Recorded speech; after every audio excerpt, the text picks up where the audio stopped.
Then we met thinking that you know what art net better we do thinking that people doesn't what art go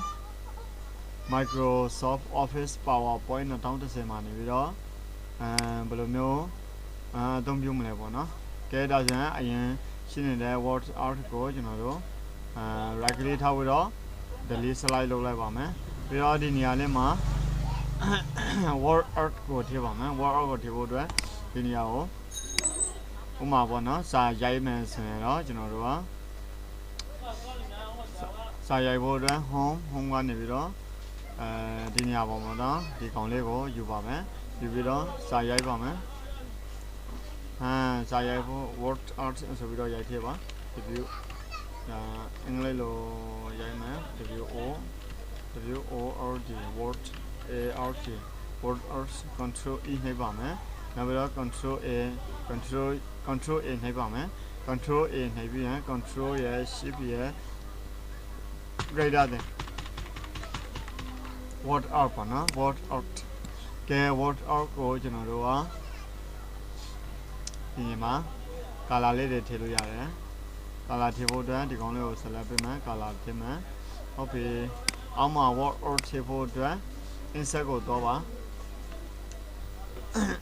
ကဲဒါဆိုရင်ကျွန်တော်တို့ word art လုပ်ဖို့အတွက် insert ကိုတော့ပါမယ် insert ကနေပြီးတော့ word art ကိုနေလိုက်ပါအဲ့ကနေကိုလိုချင်တဲ့ design လေးတွေကိုရွေးလို့ရတာပေါ့နော်ဒီနေ့မှာ word art ရိုက်ထည့်ဖို့အတွက်ဒီနေရာမှာ select အကုန်လုံး select ပေးလိုက်ပါ select ပေးပြီးရင်အဲ့နေရာမှာဆိုပါတော့ကျွန်တော်နည်းနည်းကြောင်းနာမည်ရိုက်ထည့်ပါမယ် Myanmar int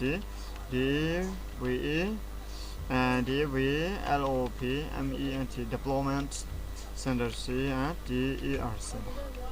Center Control A လုပ်ပါမယ် Control A Control Shift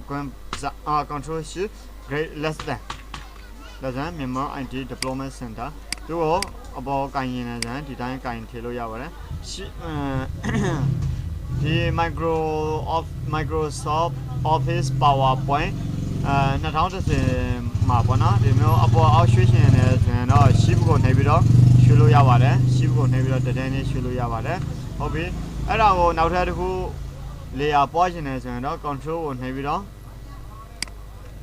shift control ကိုနှိပ်ပြီးရင် shift ကိုထည့်နှိပ်ပေးပါဒါဆိုရင်နောက်ထပ်တစ်ခုရလာပါပေါ့နော်ကဲဒါဆိုရင်ကျွန်တော်တို့ဒီကောင်လေးကို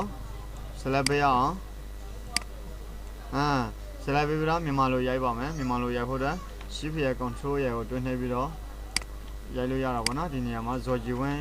ရေးထည့်ရင်လည်းရပါတယ်ဒါဆိုရင်ကျွန်တော်တို့မြန်မာ IT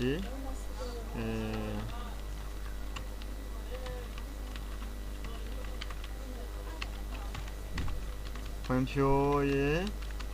စင်တာမြန်မာ IT ဖွံ့ဖြိုးရေးစင်တာမြန်မာ IT Development Center ဆိုပြီးတော့ရိုက်ထည့်ပါမယ်ကဲဒါဆိုရင်ဝါအနာပေးပြီးတော့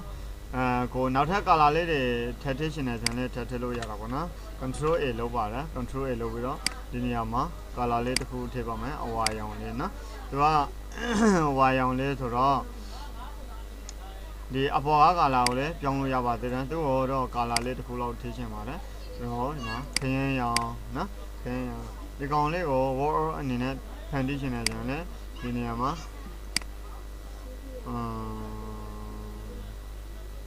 ဒီကောင်လေးနှိပ်လာနော်ဒီကောင်လေးနှိပ်ပြီးတော့ဒီ word အစားကွာဒီပုံဒီကောင်မလို့ချင်ဘူးဆိုရင် delete လုပ်လို့ရနော်ပြီးရင်ဒီကောင်လေးကိုအပေါ်ဆွဲတင်လိုက်ပါ word ဆိုတော့နော်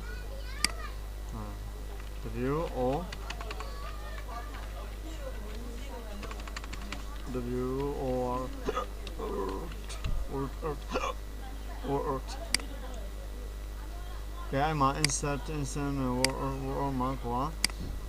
ဒါနောက်ထပ်တစ်ခုယူလို့ရတာပေါ့နော်နောက်ထပ်တစ်ခုယူပါတယ်ဒီမှာနော် computer center ph ပညာကိုလေနေရှိကိုတုံးတင်ရနေခွန်တော့ပညာကိုလေနေရှိကိုတုံးတင်နေခွန်တော့နော် word art ကဲဒါဆိုရင် word art နဲ့ပတ်သက်ပြီးတော့တဘောပေါက်မယ်လို့ထင်ပါတယ် word မှာနေ format မှာလဲဒီမှာကိုကြိုက်တဲ့ format လေးတွေပြောင်းလို့ရတာပေါ့နော်ဒီနေရာမှာ format ဒီ format လို့ရှင်လားရတယ်တို့တကား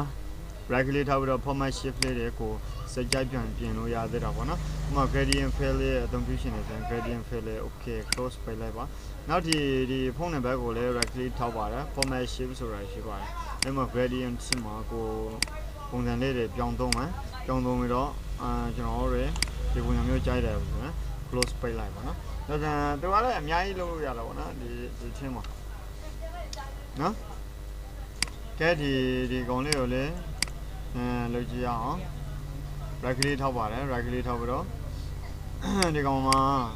ဘွားမှာကြတော့ရောဒီမှာ shift ပုံစံလေးတစ်ခုယူလိုက်ပါတယ်ဒီမှာလေးယူလို့ရတာပေါ့နော်အများကြီးရှိပါတယ် shift ပုံစံတစ်ခုယူတယ် right click ထောက်ပါတယ်အဲ့မှာ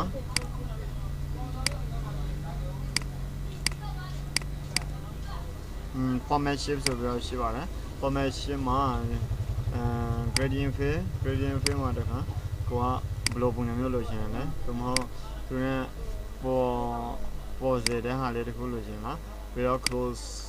နော်ဒီ Myanmar ဒီကောင်လေးကိုလည်း right click ထောက်ပါတယ် format shift ပါ format shift pattern fill solid okay အဲ့မှာ transparency ကိုအတူအချောလေးလုပ်လို့ရပါတယ်ဒါဆိုရင် word order နဲ့ပတ်သက်ပြီးတော့ကျွန်တော်ကဒီနေရာမှာရှင်းပြချင်တာပါဒီကောင်လေးကို control A လုပ်လိုက်control A လုပ်လိုက်ပြီးတော့ control shift greater than လုပ်လိုက်လို့ရှိရင်ဒီနေရာလေးမှာ control shift control ရ shift ရ greater than နော်ဒါဆိုရင်ကျွန်တော်ဒီအပေါ်ကိုဆွဲတင်ပေးပါမယ်ဒါဆိုရင် word order ကတော့များတော့ပြန်ဒီလောက်ပါနော်ကိုဒီနေရာမှာစမ်းကြည့်လို့ရပါတယ်အများကြီးနော်ဒီနေရာမှာဆိုရင် shift outline ဆိုရင် shift outline ဟုတ်ပါ shift outline နော် shift မှာတခါ fill ထည့်လို့ရပါတယ် shift fill မှာ picture ထည့်လို့ရတဲ့ gradient လေးတွေရှိတယ်texture လေးတွေလည်းရှိပါတယ် texture ဟောဒီမှာ shift fill ဟို